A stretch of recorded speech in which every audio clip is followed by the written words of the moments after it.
வந்து எவ்ரிடே ஏதோ ஒரு கிரியேஷன் மைண்ட் செட்டு கொஞ்சம் எனக்கு சின்ன வயசுல இருந்து அது இருக்கும். ஏதோ ஒன்று கிரியேட் பண்ணணும்.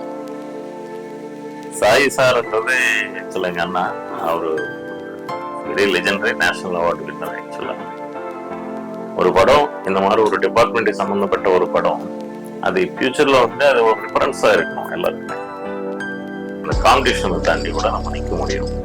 ஸோ அதனால எவ்ரிடே நம்ம அப்டேட் ஆகிட்டே இருப்போம். ஸோ பரவாயில்ல, நிறைய பண்ணிட்டோம், எல்லாத்துக்கும் இனிமேல் ரிலாக்ஸா பண்ணலாம், ஏதோ ஒரு படம் வந்தால் போதும், அப்படி இல்லை. ஒரு டிசைன் நான் ஃபர்ஸ்ட் ஒரு ஸ்கெட்ச் பண்ணியிருக்கேன், அதுக்குள்ளான மெட்டீரியல் சோர்ஸ் பண்ணி அது கம்ப்ளீட்டா ரெடி பண்ணி ஒரு ஃபுல் அவுட்புட் ஒரு மேனிக்யூர்ல போட்டு வரைக்கும் அது ஒன் மேன் ஆர்ட்ன்றது நம்ம வந்து யூஸ் பண்ண ஃபீல். ஒரு 3 வருஷமா ஒரு 5 வருஷமா அதே ட்ரெஸ் போட்டுட்டு இருக்காரு இவரு அன்ற ஒரு யதார்த்தத்தை காட்டணும் அப்படின்னா அதுக்குதான் நம்ம ஒர்க் பண்ணோம். அதுதான் ரியலா காஸ்டியூம் ஒர்க் பண்ண. ஆக்சுவலா V4U மீடியா நேயர்களுக்கு வணக்கம். இன்னைக்கு தமிழ் சினிமாவில் ஒரு முக்கியமான ஒரு பிரபலம், அதாவது காஸ்டியூமர், ஆடை அலங்காரம் சொல்லுவாங்க, ஒரு முக்கியமான பிரமுகரை நம்ம சந்திக்க போகிறோம். பொதுவாக தமிழ் சினிமாவில் 1931 ஆரம்பித்து இன்றைக்கு வரைக்கும் பேசும் படம் ஆரம்பித்து கிட்டத்தட்ட 96 வருஷம் ஆகுது. இன்னும் 4 வருஷத்தில் வந்து பார்த்திங்கன்னா உங்களுக்கு 100 வருஷம் தமிழ் சினிமா பேச ஆரம்பித்து 100 வருஷம் அப்படிங்கிறத அன்றைக்கி இருக்க பொறுப்பில் இருக்கவங்க நிச்சயமாக இதுக்கு ஒரு மிகப்பெரிய விழா எடுத்து ஒரு பாராட்டு கூட்டம் நடத்துவாங்க. அப்படிங்கிறது கண்டிப்பாக நடக்கும். ஆனால் அதுக்கு முன்னாடி சினிமாவில் இந்த காஸ்டியூம் அப்படிங்கிற ஒரு பங்கு இருக்குது. ஒரு படம் வந்து வெற்றி அடையணும்னா அதுக்கு வந்து கேமராவோட பங்களிப்பு, இசையமைப்பாளரோட பங்களிப்பு, கதையோட பங்களிப்பு, நடிகரோட தேர்வு, நடிகரோட நடிப்பு, எத்தனையோ காரணங்கள் சொல்லலாம். சின்ன சின்ன விஷயங்களோட ஒரு படத்துக்கு மைனஸ் ஆகும் ப்ளஸ் ஆகும் ஆகிறதுக்கு வாய்ப்பு இருக்குது. அப்படி வந்து பார்த்திங்கன்னா தமிழ் சினிமாவில் இந்த காஸ்டியூமுக்கு வந்து ரொம்ப முக்கியமான பங்குங்கிறது சம அளவு இருக்குன்னு சொல்லணும். ஏன்னா இன்றைக்கி வந்து எல்லாமே லைவ் லொக்கேஷனு, ரியல், அப்படியே லைவாக போகிறதுனால இன்றைக்கி வந்து காஸ்டியூம் டிசைன்ஸு வேறு மாதிரி போயிடுச்சு. எல்லாமே வந்து பார்த்திங்கன்னா ஓன் காஸ்டியூம் அப்படி இப்படிலாம் வந்து நிறையா படங்கள் நடிச்சிட்ருக்காங்க. ஆனால் தமிழ் சினிமா ஆரம்பிச்சதுலேருந்து ஒரு 50 வருஷமாக பார்த்திங்கன்னா உங்களுக்கு வந்து இந்த புராணம், இதிகாசம், வரலாற்று படங்கள் அப்படிலாம் சொல்லும்போது பார்த்திங்கன்னா காஸ்டியூம் வந்து ரொம்ப முக்கியமான ஒரு விஷயம். இப்போ நம்ம கப்பலோட்டி தமிழன் அப்படின்னு ஒரு பார்த்திங்கன்னா வ. சிதம்பரம் பிள்ளை பற்றி ஒரு லைவ் பார்த்தோம்னா நமக்கு சிவாஜி ஞாபகம் வருவார். அவர் எப்படி ட்ரெஸ் போட்டிருந்தாரு அந்த படத்தை பார்த்தா தெரியும். அதேமாதிரி வீரபாண்டிய கட்டபொம்மன், திருவருட்செல்வன், திருவிளையாடல், அப்புறம் ஈஸ்வரனை பார்க்கும்போது சரி, நம்ம வீரபாண்டிய கட்டபொம்மனை பார்த்தா எப்படி நம்ம கண் முன்னாடி அவங்க உடை அலங்காரம் இருந்தது. அதேமாதிரி கர்ணனில் சிவாஜியோட காஸ்டியூம், இதெல்லாம் பார்த்திங்கன்னா அந்த காஸ்டியூமோட பங்களிப்பு எவ்வளோக்கு முக்கியம் அப்படிங்கிறது நமக்கு தெரிய வரும். படத்துக்கு மிகப்பெரிய பலம்ன்றது கதைக்கு சம அளவு காஸ்டியூம். ஏன்னா ஒரு மன்னரை காமிச்சா நம்ம எப்படி காட்டணும், ஒரு பேயை காமிச்சா எப்படி காட்டணும், ஒரு தெய்வத்தை காமிச்சா எப்படி காட்டணும், ஒரு அரசன் ஆண்டி என்ன பாகுபாடு, என்ன வித்தியாசம் அப்படிங்கிற அந்த ட்ரெஸ்ஸு தான் அவங்கள அடையாளம் படுத்து.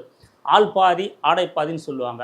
அந்த இதில் வந்து பார்த்திங்கன்னா அந்த ஆடைகள் தான் ஒரு மனுஷனை அவன் வேறுபாடு காட்டுற ஒரு விஷயம். அது வந்து சினிமாவில் கிட்டத்தட்ட 50 வருஷத்துக்கு மேலே பயணிச்சிட்ருக்க சாய் சிவா அவங்கள பற்றி தான் நம்ம பார்க்க போகிறோம். இவங்க தமிழ் சினிமாவை தாண்டி தெலுங்கு, கன்னடம், ஹிந்தின்னு எல்லா மொழியிலையும் போய் தன்னோட பங்களிப்பை கொடுத்துருக்காங்க. இவங்க சந்தித்த நபர்கள் வந்து கேட்குறத விட நீங்கள் யாரெல்லாம் சந்திச்சிங்கன்னு கேட்குறத யாரை சந்திக்கலை அப்படின்னு கேட்டால் தான் நமக்கு மிக பொருத்தமாக இருக்கும். ஸோ அப்படிப்பட்ட அவரோட இப்போ தான் நம்ம ஒரு நேர்காணல் பண்ண போகிறோம். ஸோ இவரோட சினிமாவில் இவரோட பங்களிப்பு யாரெல்லாம் பண்ணியிருக்காங்க, என்ன மாதிரி விஷயங்கள்லாம் பண்ணியிருக்காங்கிறத நிறைய கேள்விகள் இருக்குது, அவர்கிட்ட கேட்கலாம். இன்னொரு விஷயம் என்ன கேட்டிங்கன்னா, பழைய படங்களுக்கு வந்து நம்ம இந்த காஸ்டியூம் வந்து அரசர் எப்படி இருப்பார் இந்த மாதிரி விஷயம் பார்த்தோம். இன்றைக்கி வந்து தமிழ் சினிமாவில் நிறையா டெக்னிக்கல் வந்துருச்சு. இப்போ ஏஎல் வரைக்கும் வந்துருச்சு. இந்த காலத்திலே இவங்களோட பங்களிப்பு எப்படி இருக்குது, அப்போ காஸ்டியூம் ஆரம்பத்தில் என்ன மாதிரி மெட்டீரியல் யூஸ் பண்ணாங்க. இன்றைக்கி இவங்ககிட்ட இருக்க ஃபுல்லாமே லெதர் மெட்டீரியல் இருக்குது. இந்த லெதர் மெட்டீரியலுக்கு பார்த்திங்கன்னா இதுக்கு வந்து முதலீடுன்றது பார்த்திங்கன்னா பெரிய அளவில் நிச்சயமாக இருக்கும். ஏன்னா இப்போ நம்ம முன்ன வந்து பார்த்திங்கன்னா எல்லா படங்களுக்கும் வந்து அந்த காஸ்டியூம் வந்து ரொம்ப முக்கியமான ஒரு விஷயமா இருந்தால் கூட சமீபத்தில் இந்த 90களுக்கு பின்னாடி பார்த்திங்கன்னா சில பாடல் காட்சிகள் மட்டும் கதாநாயகன் பயன்படுத்த நம்ம பார்த்துருப்போம். இப்போ உதாரணமாக மன்னனில் வந்து தலைவர் வந்து ஒரு பாஸ்டில் அந்த சண்டி ராணியை எனக்கு கப்பங்கட்டு அந்த பாட்டுக்கு ஒரு காஸ்டியூம் வந்திருப்பார். காதல் பரிசில் காதல் மகாராணிங்கிற பாட்டில் கமல்ஹாசன் சார் அந்த ஒரு விஷயம் வச்சுருப்பார். காதல் மன்னன் படத்தில் அஜித் சார் ஒரு சாங்கில் வந்திருப்பார். புலி படத்தில் ஒரு விஜய் சார் ஒரு காஸ்டியூம் வருவார். முந்தான முடிச்சு படத்தில் பாக்கியராஜ் சார் ஒரு காஸ்டியூம். இதெல்லாம் பார்த்திங்கன்னா சில பாடல் காட்சிகளுக்கு மட்டும் வந்த ஒரு விஷயம். ஆனால் படபுள்ள வந்த விஷயத்தையும் இன்றைக்கி இந்த தொழில்நுட்பத்தில் ஏஎல் டெக்னாலஜி நிறைய விஷயங்கள் வந்த அப்புறம் இவங்களோட பங்களிப்பு சினிமாவில் எவ்வளோ விஷயம் இருக்குங்க அப்படிங்கிறத நம்ம அவரை நேரில் சந்தித்து இப்போ பேசி உங்கள் முன் உரையாட தயாராக இருக்கும்.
சார் வணக்கம். தமிழ் சினிமாவில் காஸ்டியூம் அப்படின்னா அதுக்கு மிகப்பெரிய பங்கு இருக்குது. இப்போ நம்ம சொர்க்கம் நரகம்னு சொல்லிடுவோம், தேவலோகம் யமலோகம் சொல்லுவோம். எதை வந்தாலும் நம்ம எதை பற்றி சொன்னாலும் அதை காட்சிப்படுத்துறதில் உங்கள் பங்களிப்புன்றது மிகப்பெரிய ஒரு பங்களிப்பு. இப்போ யமதர்மர் அப்படின்னா அந்த 2 கொம்பு வைக்கணும், சாமின்னா அதுக்கு ஒரு கிரீடம், ஒரு அந்த அவரோட வாகனம் மாதிரி அவரோட அலங்கார பொருள் கையில் வைக்கணும். ஸோ இப்படியெல்லாம் பண்ணும்போது ஒரு சினிமாவுக்கு கதை எவ்வளோ ரொம்ப முக்கியமோ அந்த அளவுக்கு வந்து அந்த காஸ்டியூம் அந்த இது ரொம்ப முக்கியமாக. இந்த சினிமாக்குள்ளே இந்த டிபார்ட்மெண்ட்டை நீங்கள் தேர்ந்தெடுக்க காரணம்? அதான் சார், நான் ஆக்சுவலி சின்ன வயசுல ஃபர்ஸ்ட் வந்து எங்கள் மாமா கிட்ட டைலரிங் தான் கற்றுக்கிட்டு இருந்தேன். டைலரிங்ல எனக்கு ஒரு 12 இயர்ஸ் அந்த மாதிரி இருக்கும். ஓரளவுக்கு டைலரிங் ஸ்டிச்சிங் எல்லாம் கத்துக்கிட்டேன். அதுல இருந்து ஒரு 4 இயர்ஸ் என்னமோ நான் ஒரு நார்மலா ஊர்லயே மாமா கூட ஒரு டைலரிங் ஷாப்ல ஒர்க் பண்ணிட்டு இருந்தேன். ஸோ ஓரளவுக்கு டைலரிங் சைடு எக்ஸ்பீரியன்ஸ் வந்துச்சு.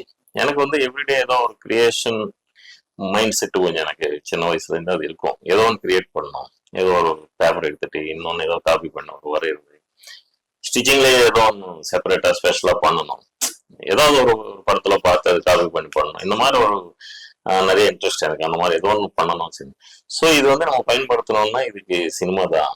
சினிமாலோ வந்து நம்ம வந்தாதான் இதெல்லாம் நம்ம செய்ய முடியும். ஒரு கிரியேஷன்ன்றது அங்கதான் அதுக்கு ஒரு பிளாட்ஃபார்ம் அப்படின்ற மாதிரி இருந்துச்சு. ஸோ அப்பதான் வந்து நான் சாயம் கிட்ட ஜாயின் பண்ணி, இது நான் சொல்றது ஒரு 35 வருஷம்.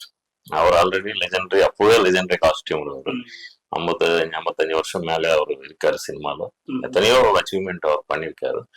ரொம்ப எக்ஸ்பீரியன்ஸ் சொல்லணும். அதே மாதிரி அவர் ரொம்ப நிறைய படங்கள் பண்றதுனால ஸோ எந்த மாதிரி ஒரு கெட்டப் பண்ணாலும் அது ஈஸியா அவர் பிளான் பண்ணி பண்ற மாதிரி ஒரு நல்ல டெக்னீஷியனா இருக்கிறதுனால அவர் கூட நான் அசோசியேஷன்ல நானே ஒரு கிட்டத்தட்ட அவர் ஒரு 2000 படம் மேல பண்ணிருக்காரு.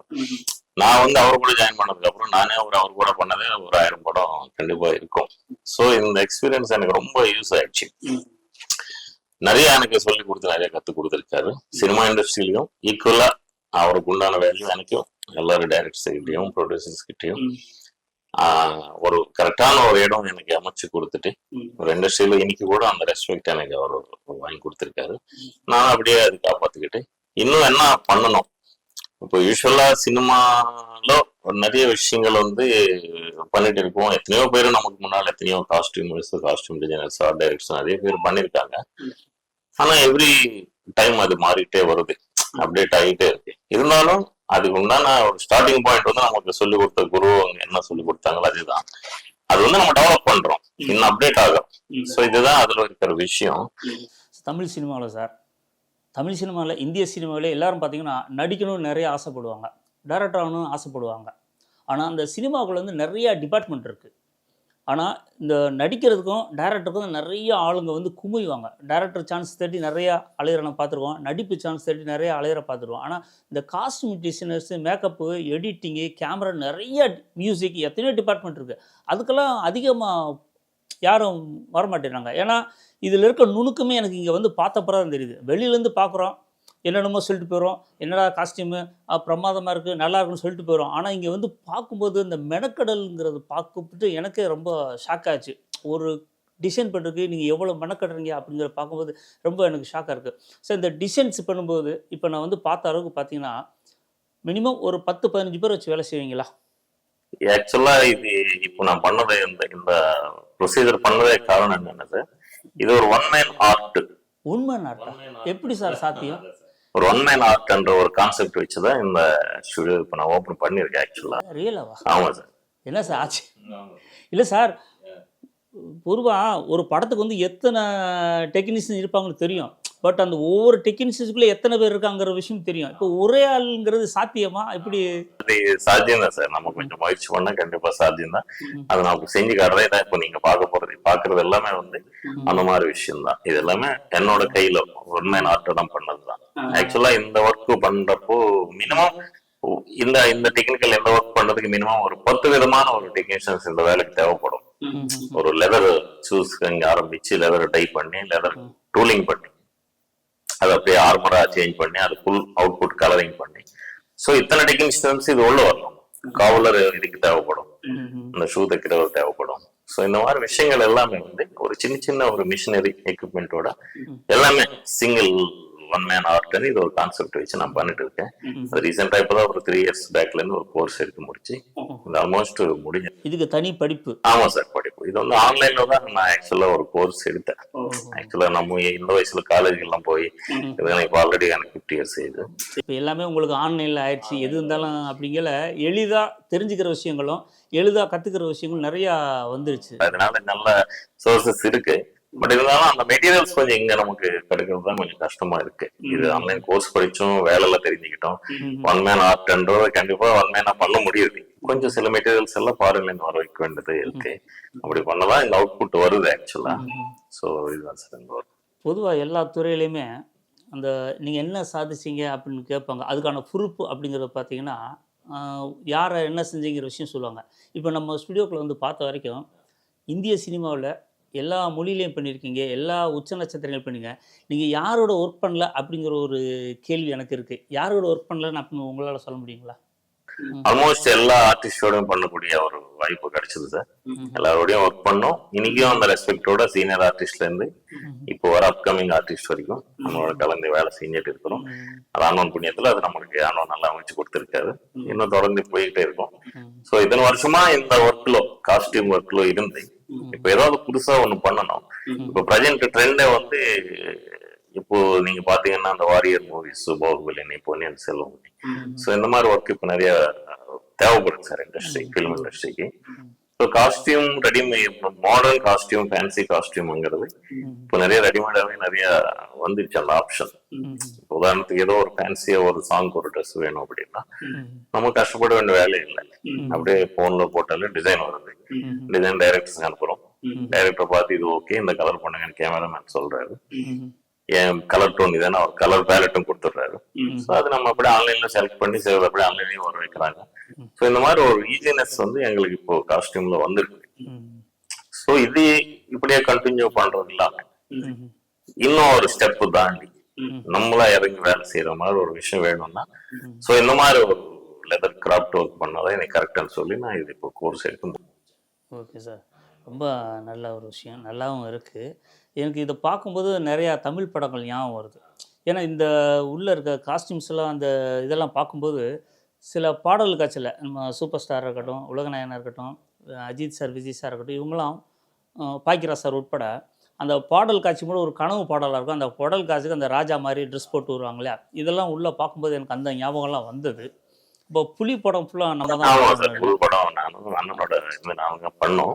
அதுல ஸ்பெசிபிக்கா வந்து சுதீப் சார் கூட நிறைய ஸ்பெஷல் டிசைன்ஸ் பண்ணிருந்தோம். அதுல நிறைய லெதருக்கு சம்பந்தப்பட்டது.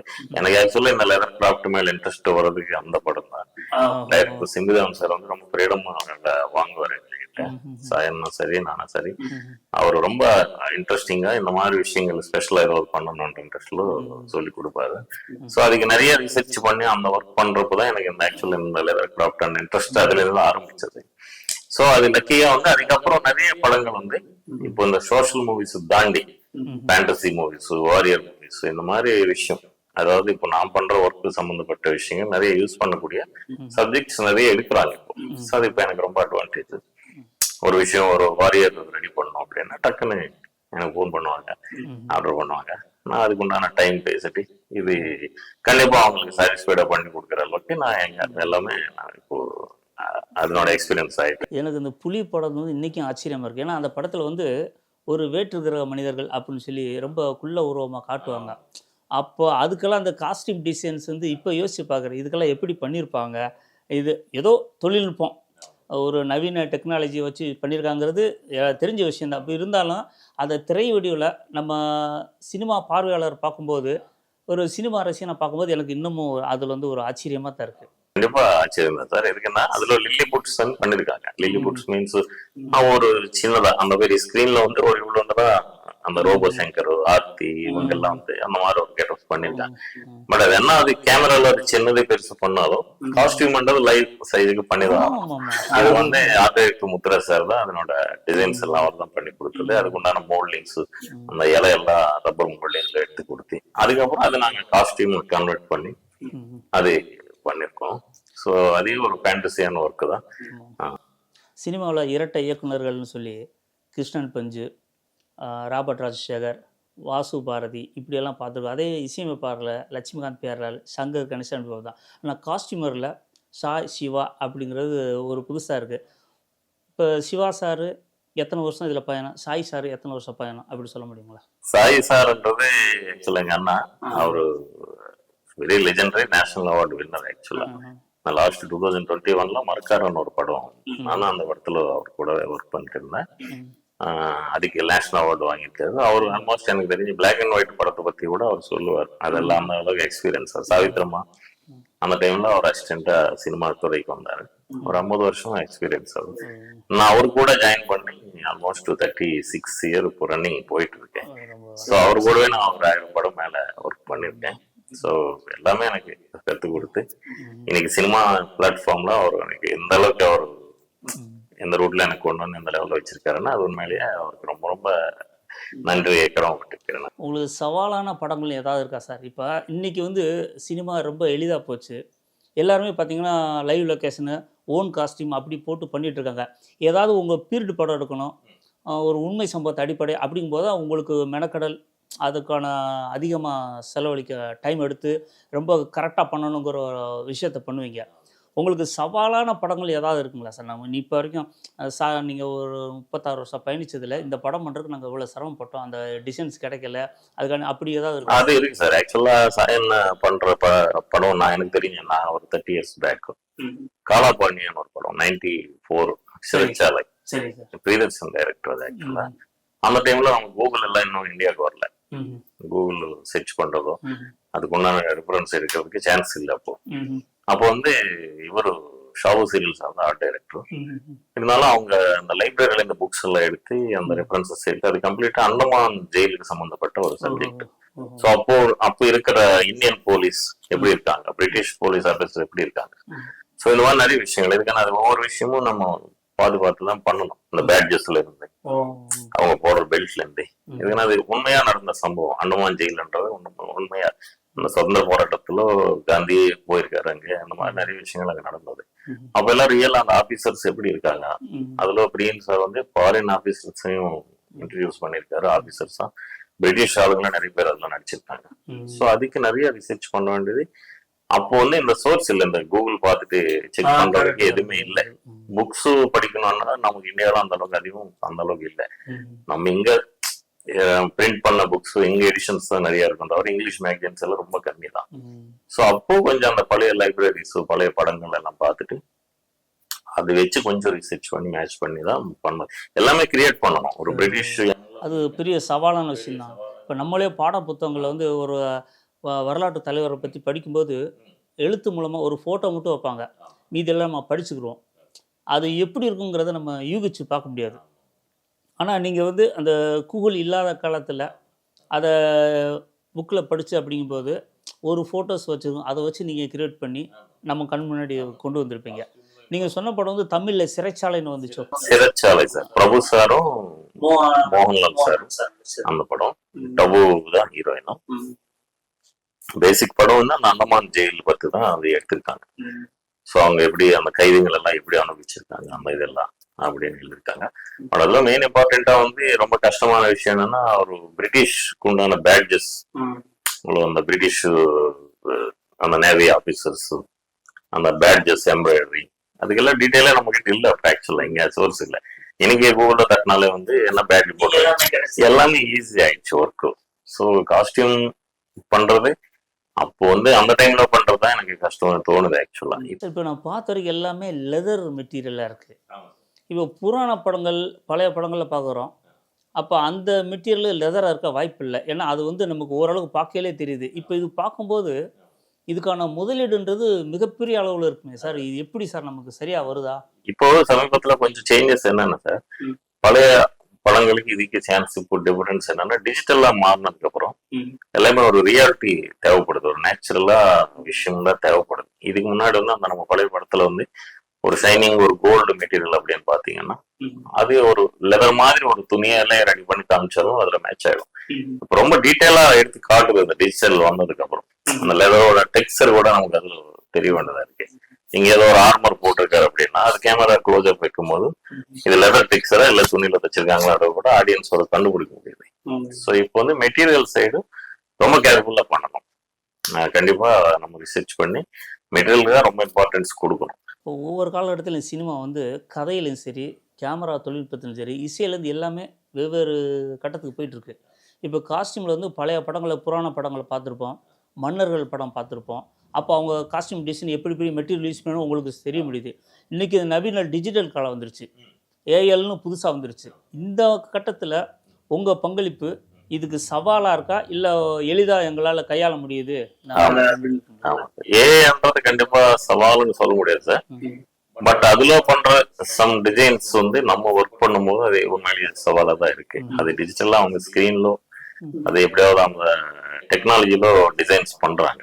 அது ரியலா நம்ம அது அவுட்புட் கொண்டு வந்து ஒரு ஆர்டிஸ்ட் மேல அது வைக்கும்போது அதுக்கு உண்டான மெட்டீரியல்ஸ் அது எப்படி மேட்ச் பண்ணணும், அதுக்கு உண்டான கலரிங், அதுக்கு என்ன டையிங், அதுக்கு உண்டான லெதர் என்ன, அதுக்கு உண்டான ஆக்சசரிஸ் என்ன, இதெல்லாம் வந்து இதுக்கு முன்னாடி வந்து பிளாக் அண்ட் ஒயிட் ஸ்கெட்ச்ல பேப்பர்ல தான் எழுதி ஆர்ட் டைரக்டர்ஸ் கொடுப்பாங்க. எங்க அண்ணன் கூட சொல்லுவாரு, என்னோட தான் சொல்லுவாங்க.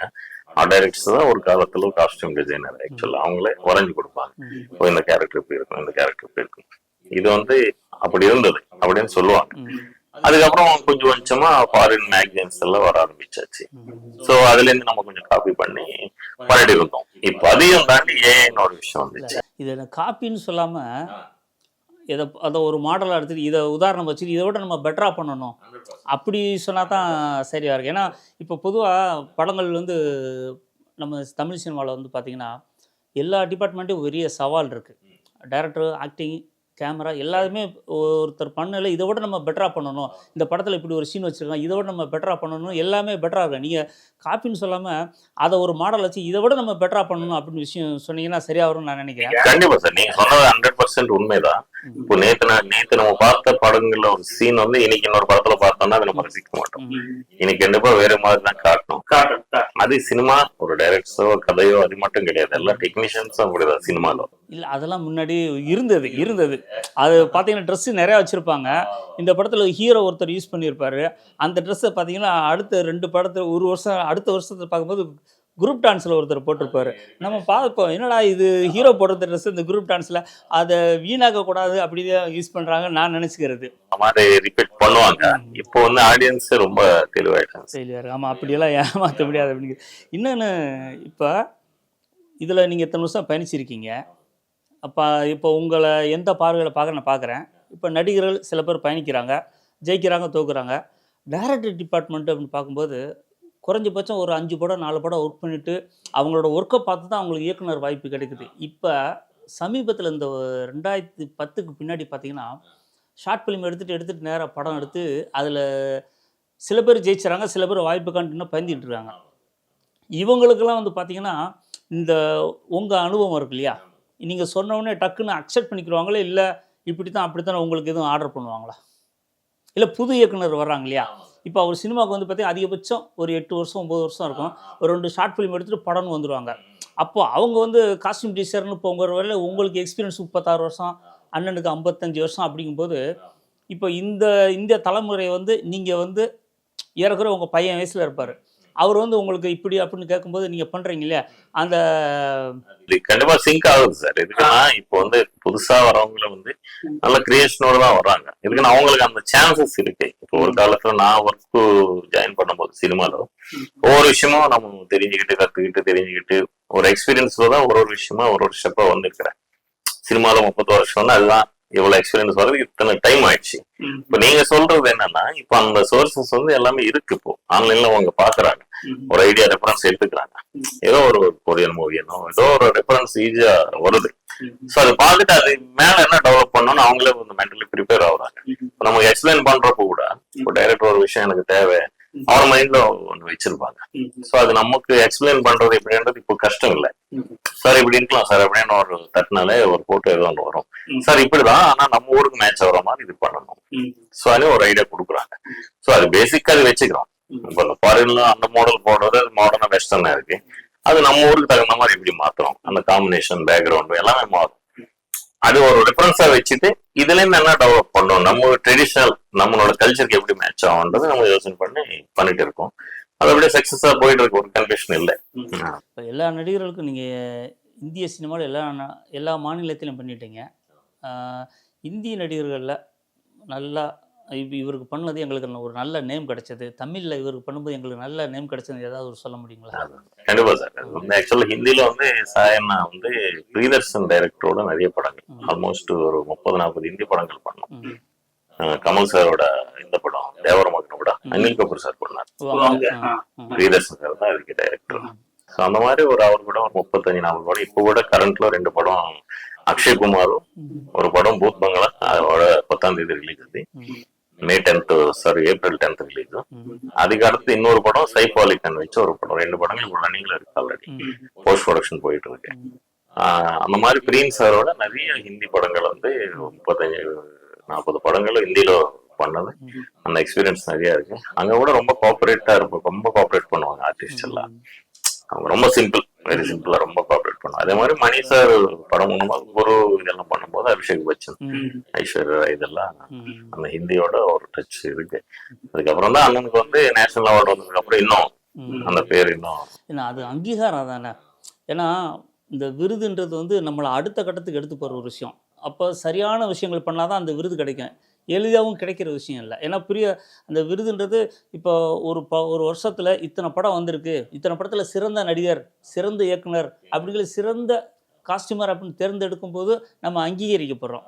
அதுவும் இந்தியா நேஷனல் அவார்டுங்கிற 20 எல்லா மாநிலமும் சேர்ந்த ஒருத்தர் தேர்ந்தெடுக்கிறது வந்து மிகப்பெரிய ஒரு விஷயம். நேஷனல் அவார்டு எத்தனை வாங்கியிருப்பாங்க? அண்ணன் வந்து மரக்காடுன்னு ஒரு பிரியதர்ஷன் பண்ண படம் சார், மோகன்லால் ஹீரோ. அது ஒரு ரியல் ஒரு கிங்கோட சப்ஜெக்ட். அது அந்த கேரளால அந்த படத்துக்கு வந்து நிறைய ஒர்க்கு. இப்போ நான் பண்ற இந்த கிராஃப்ட் ஒர்க் கூட அதுல நிறைய இருக்கு. இந்த leather kind of work, warriors, queens, kings அந்த மாதிரி. இப்போ அந்த பழைய அந்த கிங் இந்த மாதிரி படங்களுக்கு பழைய இதுக்கு என்ன வித்தியாசம்னா இப்போ கொஞ்சம் எல்லாம் மாடரேட் மிக்ஸ் ஆயிடுச்சு.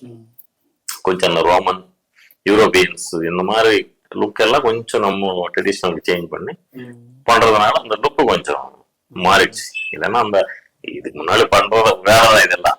அதுவே இப்போ அப்டேட்டடா போயிட்டு இருக்கு. இப்போ அதுதான் இப்போ நம்ம பண்ண போற ஒர்க் எல்லாம் பண்றதெல்லாம். இப்போ தமிழ் சினிமாவில் பெரிய ஹீரோக்கள் இப்போ கமல் சார், ரஜினி சார் இவங்கள மாதிரி படங்கள் பெண்ணி இது பாராட்டுகள் தனிப்பட்ட முறையில் விருதுகளோ இல்லை தனிப்பட்ட முறையில் அவங்களுக்கு பாராட்டுகள் ஏதாவது உங்களுக்கு கிடைச்சா? கண்டிப்பா சார். இப்போ லாஸ்டா நம்ம விக்ரம் படம் பண்ணோம் கமல் சாரோட. அது நல்லா சூப்பர் ஹிட் ஆகி ராஜ்கமல் ஃபிலிம்ஸ்ல எடுத்தாங்க. அது நல்ல பேர் கிடைச்சது.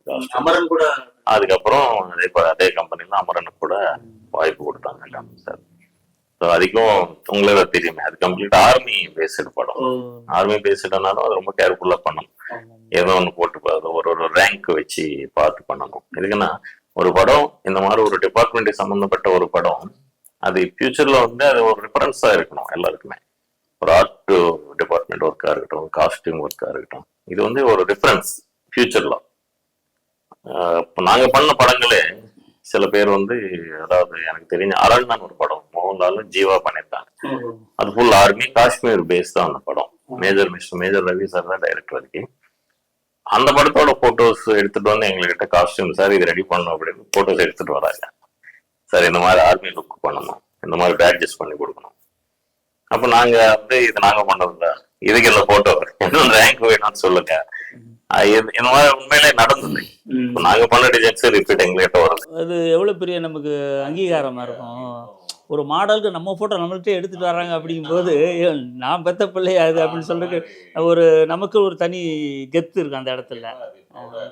அது நானும் எல்லாம் அந்த சான்ஸ் நமக்கு கொடுத்தது பெரிய லக்கு தான். ஸோ அந்த மாதிரி நான் எதுக்கு சொல்றேன்னா, இந்த மாதிரி விஷயங்கள் வந்து ரொம்ப இம்பார்ட்டன்ஸ் கேர் எடுத்து பண்ணணும். ஏன்னா ஃபியூச்சர்ல இது பார்த்துட்டு இன்னொருத்தர் நம்ம தவறு செஞ்சு இன்னொருத்தர் அது பார்த்துட்டு தவறு பண்ணக்கூடாது. அதனால அது கொஞ்சம் ரொம்ப கேர்ஃபுல்லா பண்ண வேண்டிய விஷயம். இந்த மாதிரி மிலிட்ரி, இந்த போலீஸ் டிபார்ட்மெண்ட், இந்த மாதிரி படங்கள், அந்த வரலாற்று படங்கள்லாம் பண்ணும்போது இப்போ கமல் சார் ஹேராம்னு ஒரு படம் பண்ணார். அந்த படம் வந்து செக்ரட்டரியில் பின்னாடி ஷூட் பண்ணிகிட்டு இருந்தாங்க. அப்போ பார்த்தீங்கன்னா அந்த சுதந்திர காலத்தில் நம்ம தெருக்கள் எப்படி இருந்தது, அது லிஃப்ட் எப்படி இருந்தது, தெரு விளக்கு எப்படி இருந்தது, ஆனந்தவாடன் புக்கு என்ன மாதிரி சேஸ் இருந்தது. இப்போ இன்றைக்கி சின்னதாக இருக்குது, அன்றைக்கி பார்த்திங்கன்னா கொஞ்சம் ரொம்ப பெருசாக இருக்கும். அப்போ சைக்கிள் எப்படி இருந்தது, எல்லாமே ரொம்ப நுணுக்கமாக. காஸ்டியூம் நம்ம பப்ளிக் ட்ரெஸ் பண்ணுற காஸ்டியூம் வரைக்கும் ரொம்ப நுணுக்கமாக வைப்பாங்க. அட் த சேம் டைம் ஒரு படம் இதே வரலாற்று பின்னணியில் வந்துச்சு, பேர் சொல்லக்கூடாது. அந்த படம் மிகப்பெரிய சரியாக போகலை. பட்டு ரெண்டுக்கும் டிஃப்ரெண்ட் பார்க்கும்போது இதுக்கு நிறைய அவார்ட்ஸ்லாம் பிறமொழி அப்படி நிறைய அவார்ட்ஸ் வந்துச்சு. இன்னொரு படத்துக்கு வந்து சரியாக போகலங்கும்போது இதுவும் வரலாற்று சொன்ன படம் தான். பட் அதில் வந்து காஸ்டியூம்லேருந்து லொக்கேஷனுக்கு நிறைய மிஸ்டேக்ஸ் இருந்தது, நம்ம குறிப்பிட்டு சொல்லக்கூடாது. ஸோ இப்போ உங்களுக்கு அந்த அங்கீகாரம் ஏன் கிடச்சிச்சு, அங்கே ஏன் அங்கீகாரம் கிடைக்கலன்னா, நம்ம செய்கிற விஷயத்தில் வந்து இப்போ நீங்கள் அந்த மெனக்கடல்னு ஒரு விஷயம் இருக்குது. நீங்கள் சில ரெஃபரன்ஸ்லாம் எடுத்து பண்ணணும் அப்படிங்கிற அப்படி பண்ணும்போது தான் நமக்கு அங்கீகாரமும் அதுக்கான பாராட்டுகளும் நமக்கு அடுத்த கட்ட வளர்ச்சியும் கிடைக்குது. ஏன் எதனால் அப்படின்னு பார்க்கும்போது என்ன மிஸ்டேக் நடந்து பார்க்குறதுக்கான சந்தர்ப்பம் போது ஒரே கட்டத்தில் 2 படங்கள் வந்து ஒன்று பெருசாக வெற்றி தோல்விங்கிறத தாண்டி சரியாக பண்ணோம், பிரமாதம் பண்ணிதாங்கன்னு எப்போ பார்த்தாலும் அதை பற்றி பேசுகிற ரஜினி சார் அந்த படம் நிறையா வாட்டி பார்த்தேன்னு ஒரு இன்டர்வியூவில் சொல்லியிருந்தார். என்ன காரணம் அப்படின்னா, வெற்றி தோல்வியை தாண்டி அதில் சரியாக ஒர்க் பண்ணியிருக்காங்கிற ஒரு விஷயந்தான். எல்லாருமே எல்லா டிபார்ட்மெண்ட், ஆர்ட் டிபார்ட்மெண்ட்டும், காஸ்டியூமராக இருக்கட்டும், அந்த ப்ராப்பர்ட்டி எல்லா நடிப்புலேருந்து எல்லாமே சரியாக பண்ணாங்க அப்படிங்கிற ஒரு விஷயம். அந்த இப்படி தான் இருந்தாங்க, அதை அப்படியே லைவாக காட்டுற ஒரு விஷயம் இருக்குல்ல. நம்ம படம் பார்க்குறோம், அப்படியே அந்த வருஷத்துக்கு அப்படியே போகிற மாதிரி ஒரு காட்சி வந்திருக்கு. ஸோ அப்படி இருக்க போய் தான் நம்ம அந்த அங்கீகாரங்கள் கிடைக்குது. இல்லை, அது உண்மைதான் சார். எதுக்கு நான் அந்த கேர் எடுத்து பண்ணணும் அப்படின்னு சொல்றேன்னா, சினிமான்றதே ஒரு 100 வருஷங்கள் 200 வருஷங்கள் எப்படி இருந்தாலும் அது லைவாவே இருக்க போகுது. என்ன டெக்னாலஜி மாறினாலும் பிளாக் அண்ட் ஒயிட் படமும் நம்ம இன்னைக்கு பாக்குறோம். சோ அதுல என்ன அவங்க பண்ணிருக்காங்கன்றது இப்ப லைவா நம்ம பாத்துட்டு இருக்கோம். எல்லாமே பெட்டரா பண்ணணும் ஒரு ஸ்டெப் போயிட்டு இருக்கோம். சோ அதனால எந்த ஒரு சின்ன விஷயம் கூட நம்ம வந்து கேர் எடுத்து பண்ணாதான் அது ஒரு 100 வருஷங்களுக்கு சொல்லிக்கிற மாதிரி அது இருக்கும்ன்றது என்னோட ஐடியா. அதே மாதிரி முக்கியமா இப்ப நீங்க சொன்ன கேள்வி அதே தானே, ஒன்னும் கரெக்டா பண்ணல, ஒன்னு கரெக்டா பண்ணிருக்காங்க. பட் அதையும் ரொம்ப கேர் எடுத்து பண்ணணும். கண்டிப்பா வந்து கரெக்டா பண்ணாதான் மக்களும் ஏத்துப்பாங்க. நம்ம இண்டஸ்ட்ரியிலேயே நாளைக்கு ஒருத்தர் தப்பு சொல்றத நம்ம வேலை செய்யும். கரெக்டா சொன்னீங்கன்னா ஆடியன்ஸ் அந்த அளவுக்கு இது கேட்ச் பண்ண மாட்டாங்க. சில பேர் கேட்ச் பண்றவங்க இருப்பாங்க, சில பேர் அதுவே இன்ட்ரெஸ்ட் எடுத்து பாக்குறவங்க இருப்பாங்க. அப்படி இல்லை சார், இன்னைக்கு இருக்க ஆடியன்ஸ் எல்லாத்தையும் கவனிக்கிறாங்க சார். இப்போ நான் சினிமா பார்த்த காலத்தில் வந்து ரஜினி சார், கமல் சார் இந்த அளவில் தான் பார்ப்போம். அடுத்து விஜய், அஜித் இந்த அளவு தான் பார்ப்போம். அந்த டெக்னீஷியன்ஸ்லையும் யாரும் பார்க்க மாட்டாங்க. படத்தில் 2 டான்ஸு பின்னிட்டார் கமல் அப்படின்னு சொல்லுவாங்க. தலைவர் ரஜினி 2 ஃபைட்டு பண்ணார் பாரு, அப்படியே உடம்பெல்லாம் கூசிச்சு அப்படி சொல்லிட்டு ஈஸியாக வந்துடுவோம். பட் அதுக்கு அந்த காஸ்டியூம் பற்றியோ, லொக்கேஷன் பற்றியோ, கேமரா பற்றியோ, மியூசிக் பற்றியோ, ஆர்ஆர் பற்றியெல்லாம் யோசிக்க மாட்டோம். அப்புறம் சினிமா மெல்ல மெல்ல பார்க்க தான் அந்த ஒவ்வொரு விஷயத்தை நம்ம கவனிக்க முடியுது. ஸோ அப்படி பார்க்கும்போது இன்றைக்கி எல்லாமே அப்போ நான் அந்த டைமில் வந்து பார்த்திங்கன்னா ஒரு படம் வெட்டியிருந்து அந்த ஹீரோ மட்டும் வச்சு தான் இன்டர்வியூ எடுப்பாங்க. மற்ற டெக்னீஷியன்ஸு அப்படிங்கிறதே வரமாட்டாங்க. ஆனால் இன்றைக்கி வந்து ஒரு சினிமாவில் எத்தனை கிராஃப்ட் இருக்குது, எல்லா கிராஃப்ட்டுக்கும் அந்த அவார்டு கொடுக்குற விஷயம் வந்துருச்சு. இப்போ எல்லா டெக்னீஷியன்ஸும் வெளியே தெரிஞ்சிச்சு. இப்போ காஸ்டியூம் வந்து எவ்வளோ பேர் இன்டர்வியூ எடுத்தாங்க அப்படிங்கிற கேள்வி வச்சா நம்ம தான் எடுத்துருக்கோமோ அப்படிங்கிற கேள்வி எனக்கே வருது. எத்தனை பேர் காஸ்டியூமில் எடுத்தாங்க அப்படின்னு. இப்போ சினிமாவில் எடிட்டரு, கேமராமேனு அப்படி நிறைய டிபார்ட்மெண்ட் இருக்கு இல்லையா. அப்படியே வந்து இப்போ படிப்படியாக எல்லா டிபார்ட்மெண்ட்லேயும் அவங்கள நேர்காணல் பண்ணுறதுக்கான ஒரு வாய்ப்பு கிடைக்கல. அப்போ கவனிக்கிறாங்கன்னு தான் அர்த்தம். எல்லாரும் இப்போ வாட்ச் பண்ணுறாங்க. அதனால நம்ம ரொம்ப கேர்ஃபுல்லாக இருக்கணும். இதுனா இது ஃபியூச்சரில் இது ஒரு டிஃபரன்ஸாகவும் இருக்குது. நீங்கள் சரியாக இருக்கிறதுனால எத்தனை வருஷம் பயணிக்க முடியுது. ஏன்னா நடிகர்கள் எத்தனை பேர் வர்றாங்க, இயக்குநர்கள் எத்தனை பேர் வர்றாங்க, வந்துட்டு நிலச்சி இருக்கவங்களும் இருப்பாங்க. இன்றைக்கி சூப்பர் ஸ்டார் 50 வருஷத்தை கடந்து போயிட்டார், பாக்கியராஜ் சார் 50 வருஷத்தை கடந்து வந்துட்டார், கமல் சார் 64 வருஷம் கடந்து வந்துட்டாங்க, விஜயகுமார், சிவகுமார் எல்லாமே 60 வருஷத்தை கடந்து சினிமாவில் பயணிச்சிட்டு இருக்காங்க. இவங்கெல்லாம் சரியாக இருக்க போய் தான் இந்த பயணங்கள் தொடருது. ஏன்னா இவங்க கூட வந்தவங்க எத்தனை பேர் இன்றைக்கி இருக்காங்க. இப்போ உங்கள் டிபார்ட்மெண்ட்டில் காஸ்டியூமர் அப்படின்னு பார்த்தீங்கன்னா எத்தனை பேர் வந்தாங்க போனாங்க அப்படிங்கிற விஷயம் நீங்கள் யோசிக்காட்டி கூட நம்ம சரியான பாதையில் போனதான் இந்த பயணம் நீடிச்சிட்டு இருக்குது. இப்போ ஃப்யூச்சரில் எப்படி நீங்கள் எல்லா துறையிலும் நீங்கள் சொன்ன மாதிரி பெர்ஃபெக்ஷனோட போனதா சார், அந்த டெடிகேஷனோட போனதான் நம்ம வந்து இண்டஸ்ட்ரியில் வந்து எல்லாரையும் அந்த காம்படிஷனை தாண்டி கூட நம்ம நிற்க முடியும். ஸோ அதனால எவ்ரிடே நம்ம அப்டேட் ஆகிட்டே இருக்கோம். ஸோ பரவாயில்ல, நிறைய பண்ணிட்டோம், என்ன அதுக்கு இனிமேல் ரிலாக்ஸ் பண்ணலாம், ஏதோ ஒரு படம் வந்தால் போதும் அப்படி இல்லை. இன்னும் சரி, அவர் இன்னைக்கு ஆக்சுவலா வேலை செய்ய அவசியம் இல்லை, அவர் ஒரு லெஜெண்ட், ஒரு நேஷனல் அவார்டு வரைக்கும் போயிருக்காரு அவருக்கு. ஆனா இன்னும் இன்னைக்கும் அவர் ஒரு வேலைன்னு வரும்போது எங்கெங்க போய் சுத்தணும், எங்க அந்த மெட்டீரியல் தேடி பிடிக்கணும், அந்த சொந்த போய் எல்லாரும் எல்லாம் தேடி போகணும்னு கொடுப்பாரு. அந்த மாதிரி ஒரு டெடிகேஷன் அதே எனக்கும் பழகிடுச்சு ஒர்க். அது அப்படியே நானும் ஒரு குரு கிட்ட கத்துக்கின ஒரு விஷயம் நான் அப்படியே ப்ரொஜெக்ட் கண்டினியூ பண்ணிட்டு இருக்கேன். அந்த டெடிகேஷனோட போனா எல்லாரும் சக்சஸ் பண்ணலாம்ன்றது என்னோட. இப்போ நான் பண்ற இந்த கிராஃப்ட் ஒர்க் சம்பந்தப்பட்டு ஆல்மோஸ்ட் யூகே வந்து கொஞ்சம் நிறைய பண்றாங்க இதுக்கு சம்பந்தப்பட்ட விஷயம். இந்த டை மெட்டீரியல்ஸ், லெதர், அதுக்குண்டான ஆக்சசரிஸ் இதெல்லாம் வந்து யூகே தான் இப்ப நிறைய இருக்கு. பட் ரொம்ப எக்ஸ்பென்சிவ்னு வச்சுக்கோங்க. இருந்தாலும் சில படத்துக்கு செலவு பண்றாங்களே இப்போ, அது பிரச்சனை இல்லை. ஒரு பட்ஜெட் படம்னா கொஞ்சம் பண்றது கஷ்டம். ஒரு பேரேஞ்ச் படம் பண்ணும்போது அதெல்லாம் பார்க்க மாட்டாங்க. கெட்டப் வேணும், ஹீரோக்கு இந்த லுக் வேணும் போது செலவுகள்லாம் பார்க்க மாட்டாங்க. ஸோ அதுக்காக நம்ம இம்போர்ட் பண்றதுக்கெல்லாம் இப்போ அந்த அளவுக்கு பிரச்சனை இல்லை. இப்போ எல்லாமே ஆன்லைனும் வந்துச்சு. புக் பண்ண ஒரு வாரத்துல நமக்கு எங்க இருந்தாலும் அது அப்படியே வருது, ஷிப்பிங்ல வருது. ஸோ அந்த ஃபெசிலிட்டிஸ் இருக்கிறதுனால தைரியமா அதுக்கு தான் நான் இந்த ஒர்க்ல இறங்கினேன். ஸோ இனிமே இது ஒன்று டெவலப் பண்றதுக்கு ஆல்மோஸ்ட் ரெடியா இருக்கிறோம். இப்போ இந்த ஒன் மேன் ஆர்மி சொன்னீங்க இல்லையா, இப்போ 12 பேர் 10 பேர் வரிசையில் ஒரே ஆள் பண்ணுறீங்க இல்லையா, இது தொடர்ந்து நீங்களே எல்லா வருஷமும் நீங்களே பண்ணுவீங்களா, இல்லை கண்டிப்பாக உங்களுக்கு ஃபியூச்சரில் வந்து ஆளுங்களை வச்சுப்பா? இல்லை சார், அது எப்படின்னா ஒரு மல்டிபிள் டாஸ்க். அதாவது நான் என்ன சொல்றேன்னா, ஒரு டிசைன் நான் ஃபர்ஸ்ட் ஒரு ஸ்கெட்ச் பண்ணிருக்கேன், அதுக்கு உண்டான மெட்டீரியல் சோர்ஸ் பண்ணி அது கம்ப்ளீட்டா ரெடி பண்ணி ஒரு ஃபுல் அவுட்புட் ஒரு மேனிக்யூர்ல போட்டது வரைக்கும் அது ஒன் மேன் ஆர்ட்ன்றது நான். அது ஒரு விஷயம் ஒன்றும் ரெடி ஆயிடுச்சு, அவுட்புட் வந்துருச்சு வெளியில. இப்ப இது பார்த்து காப்பி அச்சடிக்கிறதுன்றது ஒரு 100 பேர் வேணும், 50 பேர் வேணும் போது அது நான் ஒருத்தர் பண்ண முடியாதுன்றது இல்லை. பட் அதுக்கு உண்டான டைம் ரொம்ப எடுக்கும். அப்போ நான் வந்து ஹெல்பர்ஸ் எடுத்துக்கிறேன். இருந்தாலும் அதனோட பேட்டர்ன், அதனோட டிசைன், அதனோட கலரிங், அதனோட ஆக்சசரி ஃபிட்டிங்ஸ், டோட்டல் அவுட்புட் வரைக்கும் ஒன் மேன் ஆர்ட் எதுக்கு சொல்றதுன்னு அதை நானே பண்ணி தான் அந்த அவுட்புட் ஃபர்ஸ்ட் ரெடி பண்ணுவேன். பண்ணி ஒரு பொம்மலை போட்டு இந்த மாதிரி ஒரு 100 வேணும், இந்த வாங்க ஒரு 10 பேர் உட்காருங்க, இது நீ செய், இது நீ செய், இது நீ செய் அப்படின்னு சொல்லி பிரிச்சு கொடுப்போம். அது மல்டிபிளா மாத்தும் போது ஒரு சிங்கிள் ஹேண்ட்ல வந்து ஆகாது. பட் ஃபர்ஸ்ட் ரெடி பண்றது ஒரு விஷயம் வந்து இம்பார்ட்டன்ட். அதுக்கு முன்னாடி பேட்டர்ன்ஸ் எல்லாமே கட் பண்ணிடுறோம். அதாவது அப்படியே போட்டு கட் பண்றது, அதை அப்படியே அட்டாச் பண்றது, இதுதான் வேலை. ஸோ அதை ஃபர்ஸ்ட் ஒரு கிரியேஷன் பண்றோம்ல சார், எப்பவுமே அதுதான் இம்பார்ட்டன்ட். அதே நான் ஒன் மேன் ஆர்ட்டை நான் வந்து ப்ரொசீட் பண்ணேன். இதுதான் இதனோட. இப்போ நான் சினிமா சின்ன வயசுலேருந்து பார்த்து ஆரம்பிக்கும். ஃபிலிம் இருந்தது, டிஜிட்டல் வந்தது, பாடல் கூட வந்து பார்த்திங்கன்னா ரெக்கார்டு இருந்தது, அப்புறம் கேசட் வந்தது, அப்புறம் சிடி வந்தது, இப்போ பென்ட்ரே வந்தது. சினிமா இருக்குது, ஆனால் சினிமா வந்து ஒவ்வொரு காலத்தில் ஒவ்வொரு இதை பயணிச்சிட்டு இருக்கு. அதேமாதிரி காஸ்டியூம் எடுத்து பார்த்திங்கன்னா நம்ம புராண காலத்துலேருந்து இன்றைக்கி வரைக்கும் ஒவ்வொரு டைம் ஒவ்வொரு காலகட்டத்தை கடந்து வந்துட்டுருக்கு. இப்போ டிஜிட்டல் வந்து இன்னும் ஃப்யூச்சரில் என்னென்ன வரப்போகுது அப்படிங்கிறது நம்ம கெஸ் பண்ண முடியலை.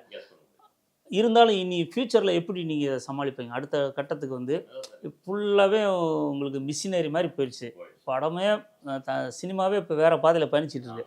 இப்போ இதை நீங்கள் ஃப்யூச்சரில் எப்படி பேஸ் பண்ணி உங்கள் அந்த கலைப்பயணம் எப்படி? அதான் அந்த டெக்னாலஜிக்கு ஏற்ற மாதிரி நம்ம அப்டேட் ஆகிட்டே இருக்கணும், இல்லைன்னா கொஞ்சம் போகிறது கஷ்டம். இதுக்கு நான் வேலை கற்றுக்கிற டைமில் வந்து எந்த ஒரு டெக்னீஷியன் எந்த ஒரு வேலை கற்றுக்கிறது வருவாங்க, இன்ட்ரெஸ்ட் காமிச்சிட்டு பண்ணுவாங்க. ஆக்சுவலா இப்போ அந்த அளவுக்கு பெருசா யாரும் ஒரு வேலை கத்துக்கணும்னா அந்த டெடிகேஷன் இன்ட்ரெஸ்ட் காட்டுறது இல்லை. எப்படி வேணாலும் மெயின்டைன் பண்ணலாம்ன்ற ஒரு மைண்ட் செட்டுக்கு வந்துட்டாங்க. ஸோ அதனால வந்து நிறைய மிஷினரிஸ் தேவைப்படுது. 10 பேர் ஆளுங்க செய்ய வேண்டியது ஒரே ஒரு ஆள் மிஷின் வச்சு எடுக்கிற மாதிரி ஒரு டெக்னாலஜியும் வருது உள்ள. அது ஒரு பெரிய ஹெல்ப். ஸோ அதனாலதான் நான் வந்து இந்த 10 பேரையும் பேஸ் பண்றது கொஞ்சம் குறைச்சி அந்த 10 பேர் வேலை நம்ம ஒரு ஆள் எப்படி செய்ய முடியும் என்ற ஒரு பவையில நான் இப்போ புதுசா போயிட்டு இருக்கேன். அதுக்குன்னா அந்த 10 பேர் வந்து இஞ்சி பூத்தாடி நம்ம அவங்களோட வேலை வாங்குறத விட நம்ம வந்து அந்த 10 பேரோட வேலையும் நம்மளே செய்யறதுக்கு என்ன டெக்னாலஜி வேணும், அதை நோக்கி தான் நான் இப்போ எல்லாமே ட்ரை பண்ணிட்டு இருக்கேன். அதுக்கு என்ன மிஷினரி வேணும், அது எந்த பாதையில் அது ரூட் போனால் இது கரெக்டாக வேலை ஒர்க் பண்ண முடியும், அந்த ரிசர்ச்சில் தான் ஆல்மோஸ்ட் 80% ரீச் ஆயிட்டேன். இன்னும் புதுசாக டெக்னாலஜி வந்தாலும் ரீச் பண்ற அளவுக்கு நான் டெய்லி அப்டேட் பண்ணிட்டே இருப்பேன். உங்கள் துறையில் வந்து உங்களுக்கு நிறைய விஷயங்கள் சவாலாக இருக்கும். உங்களுக்கு போட்டி அப்படின்னு ஏதாவது ஒரு விஷயம் இதில் இருக்கா? சார், போட்டி இல்லாம நமக்கு இந்த இன்ட்ரெஸ்ட் வராது. ஃபர்ஸ்ட் எந்த துறையில இருந்தாலும் போட்டின்றது கண்டிப்பா வேணும். ஆனா அது வந்து ஒரு ஃப்ரெண்ட்லியா எடுத்துக்கணும், தவிர அது ஒரு ரிவெஞ்சா இருக்கக்கூடாது. போட்டின்றது எப்பவுமே வந்து அவரோட நம்ம இன்னும் நல்லா செய்யணும், நல்லா பண்ணணும், அவர் நல்லா பண்ணியிருக்காரு. போட்டி இருந்தாதான் நம்ம மூளை வேலை செய்யும். இப்பவே வந்து ஒரு பிரெயின் வந்து 70% தான் நமக்கு வேலை இருக்குன்னு சொல்லுவாங்க எல்லாரும். அவ்வளவுதான் யூஸ் பண்றாங்க மனிதனானுவாங்க. அந்த போட்டின்றது வந்தாலே நம்ம எக்ஸ்ட்ரா யூஸ் பண்ணுவோம். இன்னும் ஏதோ ஒண்ணு செய்யணும், இன்னும் ஒரு 1 hour எக்ஸ்ட்ரா உட்காந்து எது ரிசர்ச் பண்ணி ஒரு அவுட்புட் கொண்டு வரணும், இதோட பெஸ்டா பேர் வாங்கணும். போட்டி கண்டிப்பா இருக்கணும்னு நான் நம்புறேன். போட்டி இல்லை, அது இருந்தால் மட்டும்தான். இப்போ கமல் சார், ரஜினி சார் 2 பேருமே பார்த்தீங்கன்னா சினிமாவில் வந்து இவர் ஒரு படம் ஹிட் கொடுத்தா இவர் ஒரு படம் கொடுப்பாரு, இவர் ஹிட்டு, இப்படி மாறி மாறி பாதி இந்த பயணம் அந்த 70களில் தொடர்ந்தது. இப்போ விக்ரம் ஜெயிலர் வரைக்கும். இப்போ விக்ரம் வந்து ஒரு இண்டஸ்ட்ரி கிட் அடிச்சோன்னா அதுக்கு அடுத்த வருஷமே Rajini sir Jailer 2 industry hit கொடுத்துட்டார். அதை தாண்டி வந்தார் ஒரு விஷயம் இருக்குல்ல. இது வந்து இவங்க சார் 2 பேருமே நண்பர்கள், சினிமாவுக்கு 2 பேருமே 2 கண்கள். இவங்க நண்பர்களை தாண்டி அந்த தொழில் போட்டின்றது இருக்கு. அது ஆரோக்கியமாக ஒரு விஷயம் இருக்கு. ஆரோக்கியமாக இருக்கு. இருந்தாலும் இன்னைக்கு 2 பேரும் சேர்ந்து பண்ணுறாங்க. பல வருடங்களுக்கு பிறகு 2 பேரும் ஸ்க்ரீனில் பார்க்க போகிறோம் அப்படிங்கிற ஒரு எதிர்பார்ப்பு இருக்கு இல்லையா? அது ஒரு ஆரோக்கியமான போட்டி இல்லையா? ஆனால் உங்கள் போட்டியை வந்து நீங்கள் எப்படி சமாளித்து வந்துட்டு இருக்கீங்க? இப்போ தொழில் போட்டி இருக்கு இல்லையா, இது எப்படி சமாளிக்கிறீங்க அப்படிங்கிறது? காட்டுற இப்போ இதுதானே சார், நம்ம காட்டுற அவுட்புட் தான் நமக்கு போட்டியில வந்து நம்ம எந்த ரேஞ்சில் இருக்கிறோன்றது அதே காட்டும். நம்ம எப்பவுமே வாயில சொல்றது, அது சொல்றது அதோட முடிஞ்சு போயிடும். நம்ம செஞ்ச வேலை தான் பேசப்படும். அந்த போட்டி வந்து அப்பதான் இவர் தானே பண்ணிருக்காரு ஒருத்தர் சொன்னாருன்னா அதுவே நமக்கு வெற்றி தானே சார். அதுதான் உண்மையான வெற்றி சார். இப்போ சினிமாவில் இந்த புராணம், இதிகாசம் அப்பெல்லாம் படும்போது அது ஒரு காஸ்டியூம் இருக்கும். சினிமா வந்து இன்னைக்கு வந்து லைவாக யதார்த்த சினிமான்னு வந்துருச்சு. எல்லாமே லைவ் லொக்கேஷன் வந்து ட்ரெஸ் காஸ்டியூம் வந்து எல்லாம் ஓன் அப்படிங்கிறதுல வந்துருச்சு. இப்போ இந்த காலகட்டத்தில் ஒரு அம்பானியாக காட்டுறதுக்கு நம்ம என்ன மாதிரி காஸ்டியூம் யூஸ் பண்ணணும் தெரியும். ஒரு ஃபிஷர்மேன் காட்டும்போது எப்படி வேணும், வில்லேஜ் போகல ஒரு விவசாயி எப்படி, இதெல்லாம் நம்ம ஒரு லைவாக நம்ம பார்க்குறோம். சினிமாவை பார்க்கும்போது இவங்கள பார்க்கும்போது இவங்களுக்குள்ள இந்த காஸ்டியூம் டிசைன்ஸ்க்கு வந்து உங்களுக்கு எப்படி சவாலாக இருக்கும், இதை எப்படி நீங்கள் ஹேண்டில் பண்ணிக்கிட்டீங்க? இந்த சினிமாவுக்கு கதை சொல்லும்போது சொல்லுவாங்க.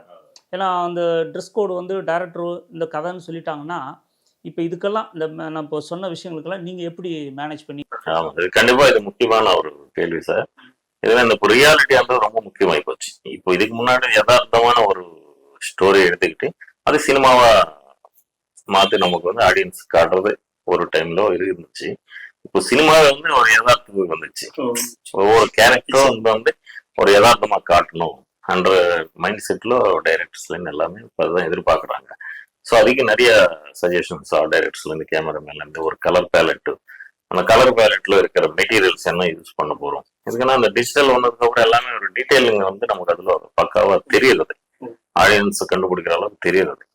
ஸோ அந்த மெட்டீரியல்ல கூட ஒரு டெக்ஸ்டர் உண்டான ஒரு மெட்டீரியல் க்ளோஸ்அப் வச்சாங்க, இந்த shoulder part back side angle தெரியுது அப்படின்னா அந்த துணியில இருக்கிற டெக்ஸ்டர் முதல்ல பண்ணி ஹேண்ட்ல வீவிங் பண்ணிருக்காங்கன்றது கூட அது தெரியுது. அந்த டீடைல்ஸ் கேமரா அந்த அளவுக்கு கேப்சர் பண்ணுது. ஸோ அதனால அது ரொம்ப இம்பார்ட்டன்ஸ் எடுத்துதான் நம்ம பண்ணணும். ஒரு விவசாயி இருக்காருன்னா ஒரு புதுசா அப்படியே நம்ம ஒரு சரவணா ஸ்டோர்ல இருந்து ஒரு போத்திஸ்ல இருந்து வாங்கிட்டு வந்து அப்படி கட்டி ஒரு செட்டுக்கு அமைச்சிட்டோம்னா கண்டிப்பா தப்பா தெரியும். அது எப்படி விவசாயம் காட்டுறீங்கன்னு வச்சுங்க. அப்போ அந்த ட்ரெஸ் கோட் வந்து சரவணா ஸ்டோரில் வாங்கிட்டு வந்து அப்படி இல்லை ஒரு பெரிய ஜவுளி கடையில் வாங்கிட்டு வந்து அதை ஆல்ட்ரேட் பண்ணுறதுக்கு என்ன பண்ணணும்? கண்டிப்பா பண்ணணும். அது ஒரு கெமிக்கல் வாஷ் ஒன்று இருக்கும் சார். நம்ம யூஸ்வலா ஒரு விவசாயிங்க என்ன பண்ணுவாங்க, ஒரு வேஸ்ட் இருந்தாலும் ஷர்ட்டா இருந்தாலும் அந்த அழுக்கு போகாது, ஒரு ஃப்ரெஷ்னஸ் வாஷ் பண்ணுவாங்க. இருந்தாலும் அந்த அழுக்கு இருக்கும், ஒரு கசங்க இருக்கும், ஒரு கிரஷ் ஆயிடும், ஷர்ட் இந்த கிரஷ் தேஞ்சு போய். ஸோ இந்த லுக்கு விவசாயம் இல்லை, ஒரு அந்த ஒரு தொழிலாளர்கள் அந்த மாதிரி ஒரு ட்ரெஸ் அந்த மாதிரி ஒரு கெட்டப் லுக் பண்ணும்போது கண்டிப்பா அந்த புது ட்ரெஸ் வாங்கி, இதுனா பழைய ட்ரெஸ் வந்து ஆர்டிஸ்ட்க்கு நம்ம போட முடியாது, அது போட முடியாது. புதுசு வாங்கி இது பழசுமா பண்ணணும், பழசுமா இருப்பேன் அந்த லுக். அப்பதான் அந்த நடிகர் ட்ரெஸ்ஸை போட்டுக்குவாரு நினைக்கிறேன். அவங்க வந்து ஒரு ஆர்டிஸ்டுக்கு வந்து அப்படி போட முடியாது. போட முடியாது. அது செருப்புல இருந்து ஜுவல்ல இருந்து கை கட்டுறதுல இருந்து எல்லாமே வந்து நம்ம வந்து யூஸ் பண்ண ஃபீல். ஒரு 3 வருஷமா ஒரு 5 வருஷமா அதே ட்ரெஸ் போட்டுட்டு இருக்காரு இவரு அன்ற ஒரு யதார்த்தத்தை காட்டணும் அப்படின்னா அதுக்குதான் நம்ம ஒர்க் பண்ணோம். அதுதான் ரியலா காஸ்டியூம் ஒர்க் ஆக்சுவலா. ஏதோ ஒரு ட்ரெஸ் ரெடிமேடா வாங்கி போனோம் வந்து மாட்டி செட்டுக்குள்ள அமைச்சிட்டோம்னா அந்த யதார்த்தத்தை கண்டிப்பா வராது. ஸோ அதுக்கு இது உண்மையிலே இந்த இந்த பாயிண்ட் ஆஃப் வியூல நம்ம ஒர்க் பண்ணோம்னா கண்டிப்பா அது பேசப்படும். 10 பேர் அதை வந்து பாராட்டுற அளவுக்கு இந்த ஒர்க்ல வந்து ஒரு வாய்ப்பு கிடைக்கும். ஸோ அதுதான் இப்ப நம்ம பண்ணிட்டு இருக்கிறோம். எதுவுமே வந்து ரியாலிட்டி டைரக்டர் கதை சொல்லும் போது மைண்ட்ல நமக்கு ஆட்டோமேட்டிக்கா அந்த இமேஜ் மைண்ட்ல வந்துடும். ஸோ ஒரு எப்படி இருக்கணும், டர்ட்டியா இருக்கணும், அந்த ட்ரெஸ் வந்து இப்படி அழுக்கா இருக்கணும், கசங்கி இருக்கணும், இத்தனை வருஷமா அவர் யூஸ் பண்றாரு, ஒரு கிளியர் கண்டிஷன்ல இருக்கு, அந்த அந்த லுக் எல்லாமே நம்ம தான் அதை உருவாக்கணும். ஏன்னா அப்படியே ரியலா பழசு மோர் மார்க்கெட்ல கொண்டு வந்து போட்ட ட்ரெஸ் ஆர்டிஸ்ட்க்கு எல்லாம் போட முடியாது. ஸோ இல்லை இது வந்து எல்லாத்துக்கும் தெரியறதுக்கு நல்ல சந்தர்ப்பங்கள். ஏன்னா அந்த காஸ்டியூம் பார்த்து ஒரு சாதாரண ஒரு பிச்சைக்கார எடுக்கிறான்னு வச்சுக்கோங்க, அந்த காஸ்டியூம் பார்க்கும்போது என்னடா இவர் இப்படி ட்ரெஸ்ஸு போட்டிருக்கான்னு இப்போ நீங்கள் சொன்ன பிறகு தான் அது வேலைப்பாடு இருக்குது, அந்த காஸ்டியூமரோட வேலைப்பாடு அதில் தெரிய வருது. ஸோ ரியாலிட்டி அந்த இன்னைக்கு ரியலாக இருக்கணுங்கிறக்காண்டி அந்த ஒரு விஷயம் நீங்கள் பண்ணுறீங்க. இதுக்காக நம்ம ஒர்க் பண்ணணும். ஒரு பேட்டர்ன் ஃபிக்ஸ் பண்ண டைரக்டர் சரி ஒரு அரக்கை ஷர்ட் போடுங்க, ஒரு வேஷ்டி கொடுங்க, இல்லைன்னா ஒரு ஆஃப் ட்ரௌசர் கொடுத்துருங்க, ஒரு கட் பனியன் கொடுத்துருங்க. இது வந்து பேட்டர்ன். அந்த ஆர்டிஸ்டோட ஸ்டைல் தான் அவங்க சொல்லுவாங்க. அது எந்த மாதிரி லெவல வரும், ஒரு பெரிய ஒர்க் பண்றால இல்ல ஒரு பெரிய ரேஞ்சால, அதுக்கு தகுந்த மாதிரி அந்த டோன் முதல்ல கொண்டு வரணும். அந்த டோன் கொண்டு வரதுக்கு நிறைய மெட்டீரியல்ஸ் எல்லாம் இருக்கு, கெமிக்கல். அந்த ஹாட் வாட்டர் வாஷ் பண்றது, அப்புறம் மிஷின் வாஷ் ஒன்று வந்துச்சு. மிஷின்ல போட்டு ஒரு 2 hours போட்டுவாங்க. ஓட்டும் போது என்ன ஆகும், அது அப்படியே தேஞ்சு போயிடும். அந்த ஸ்டிச்சஸ் எல்லாம் தேஞ்சு, இந்த காலர் எல்லாம் தேஞ்சு போய் ஸோ அந்த எஃபெக்ட் வரும். பழைய ட்ரெஸ் மாதிரி ஆயிடும். அப்போ அது அந்த தண்ணி அதுக்குள்ள தண்ணி ஃபுல்லா வெட் ஆகுறதுக்கு என்ன பண்ணுவாங்க, ஒரு ட்ரையர் மாதிரி ஒரு மிஷின் அதுல ஓட்டுவாங்க. அது அப்போ என்ன ஆகும், அது அப்படியே ஃபுல்லா க்ரஷ் ஆகி அந்த சுறுசுறுமா வந்துடும். ஸோ இது போட்டுட்டு அந்த லுக் பண்ணும்போது இவர் ரியலா விவசாயி தான், ஒரு 5 வருஷமா இந்த ட்ரெஸ் போட்டு விவசாயம் பண்றாரு, ஒரு ஏழை, வேற துணி ஒரு இடம் வாங்க முடியல, அந்த ஃபீல் எல்லாம் வந்தாதான் சார் சினிமா ஒரு கேரக்டர் ஒரு ஒர்க். அது முக்கியமா அது மைண்ட்ல ஏற்றுக்கிட்டு பண்ணோம்னா ஆல்வேஸ் சக்சஸ். நீங்க சொன்ன நான் சின்ன வயசுலேருந்து மிகப்பெரிய சினிமா ரசிகன். ஒவ்வொரு காலத்துலையும் சினிமாவை எல்லா 77லேருந்து வீட்டை விட்டு, அதாவது அம்மா அப்பாவோட சினிமா பார்க்குற ஒரு காலம் தாண்டி 77லேருந்து தனியாக சினிமா பார்க்க ஆரம்பித்து இன்றைக்கி சினிமாக்குள்ளே பயணிச்சுக்கிட்டு இருக்கேன். ஒவ்வொரு காலத்தையும் சினிமா பார்க்கும்போது அந்த உங்கள் டிபார்ட்மெண்ட்டு விஷயம் ரொம்ப வருஷமாக ரொம்ப நான் கவனத்தில் எடுத்துக்கல. சினிமாக்குள்ளே வந்த பிறகு தான் இவ்வளோ விஷயங்கள் இருக்குது, இவ்வளோ விஷயங்கள் இருக்குதுன்னு ஒவ்வொரு நாளும் ஒவ்வொரு சம்பவத்தில் ஒவ்வொரு அனுபவத்தை கற்றுருவோம். இன்றைக்கி உங்கள் ஸ்டுடியோக்குள்ளே வந்ததுக்கப்புறம் பிரமிப்பு எனக்கு. நம்ம என்ன பேசுகிறது அப்படின்னு தெரியல. ஏன்னா இதில் வந்து எவ்வளோ மெனக்கடல் இருக்குங்கிறத நம்ம பார்த்தோம். ஐயோ அந்த பாய்க்கிறா சார் அந்த வேறு நேரம் அந்த ட்ரெஸ்ஸு போட்டு வந்தாருன்னு ஒரு நிமிஷம் பார்த்து போகிறோம். பட் அந்த மெட்டீரியலை இதே மாதிரி எல்லா ஹீரோக்கும் அந்த மெட்டீரியலுக்கு எவ்வளோ மெனக்கடல் இருக்குங்கிறது இங்கே வந்து பார்த்த பிறகு இவ்வளோ நாள் இது கூட தெரியாமல் இருக்குமா அப்படின்ற மாதிரி சின்ன ஃபீல் எனக்குள்ளே வந்தது. ஸோ உங்கள் மெனக்கடல், இந்த ஆர்வம், உழைப்பு இன்னும் மேலும் மேலும் அங்கீகாரம் கிடைக்கணும். இப்போ 30 வருஷன்றது இன்னும் சினிமாவில் எந்த வருஷமும் நீங்கள் எப்படி உச்ச நட்சத்திரங்கள் சில ரஜினி சார், கமல் சார்லாம் எப்படி சினிமாவில் நீடிச்சு இருக்காங்களோ அவங்க அர்ப்பணிப்பு, நீங்களும் அந்த அளவுக்கு உங்கள் டிபார்ட்மெண்ட்டில் ஒரு அர்ப்பணிப்பாக இருக்கீங்க. ஸோ நீங்களும் சினிமாவில் தொடர்ந்து பயணிச்சுட்டு இருக்கணும். உங்களை இன்னும் என்ன மாதிரி நிறையா சேனல்ஸு உங்களை இன்டர்வியூ பண்ணுவாங்கன்னு எனக்கு ஒரு சின்ன நம்பிக்கையில் உறுதியாக நடக்கும். மென்மேலும் நீங்கள் வளரணும் அப்படிங்கிறத இந்த நேரத்தில் வாழ்த்துக்கிறோம். உங்களை நேர்கால் பண்ணுற ஒரு வாய்ப்பு எனக்கும் கிடைச்சதுக்கு, உங்களை சந்திக்க ஒரு சந்தர்ப்பத்தை அமைச்சு கொடுத்த இறைவனுக்கும் இதாவது நன்றி. ரொம்ப நன்றி சார், ரொம்ப நன்றி.